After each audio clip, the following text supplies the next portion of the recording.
قیامت کا دن ختم ہو چکا ہے، حساب ہو چکا ہے، اور اب وہ لمحہ آ چکا ہے جس کا وعدہ اللہ نے اپنے نیک بندوں سے کیا تھا۔ لوگ جنہوں نے دنیا میں صبر کیا، نماز پڑھی، گناہوں سے بچے، آج جنت کے دروازے کے سامنے کھڑے مسکرا کر کہتے ہیں السلام علیکم، تم پر سلامتی ہو، تم نے صبر کیا، داخل ہو جاؤ ہمیشہ کے لیے۔ جنت کے دروازے آہستہ آہستہ کھلتے ہیں، جیسے کہ سچی نیتوں اور نیک اعمال کے ساتھ ہی وہ سکون اور نور ہماری زندگی۔ مومن جنت میں پہلا قدم رکھتا ہے، ایک ایسی خوشبو آتی ہے جو دنیا میں کبھی محسوس نہیں۔ زمین نرم ہے جیسے ریشم، ہوا ٹھنڈی ہے مگر دل کو گرم کرنے والی۔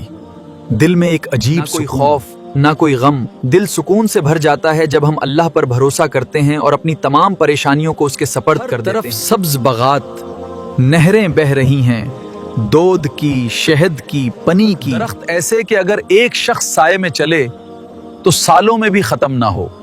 پھل جھکے ہاتھ بڑھاؤ اور کھا لو، یہ زندگی کی نعمتیں آپ کے لیے ہیں، اسے سکون کے ساتھ قبول کریں اور اللہ کا شکر ادا کریں۔ جنت میں محل ہیں، سونے کے، چاندی کے، موتیوں کے، ہر مومن کو اس کا اپنا گھر دیا جائے گا، جس کا اس نے کبھی تصور بھی نہیں کیا ہوگا۔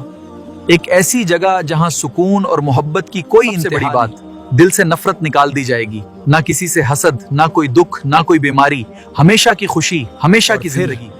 سب سے بڑی نعمت، اللہ تعالیٰ اپنے بندوں کو اپنا دیدار کروائیں گے، وہ لمحہ جس کے لیے جنت بھی چوتی لگے گی۔ اگر ہمیں بھی یہ سب مل جائے تو کیا ہم آج سے اپنی زندگی نہیں بدل سکتے؟ نماز، توبہ، نیکی، یہی راستہ ہے جنت کا۔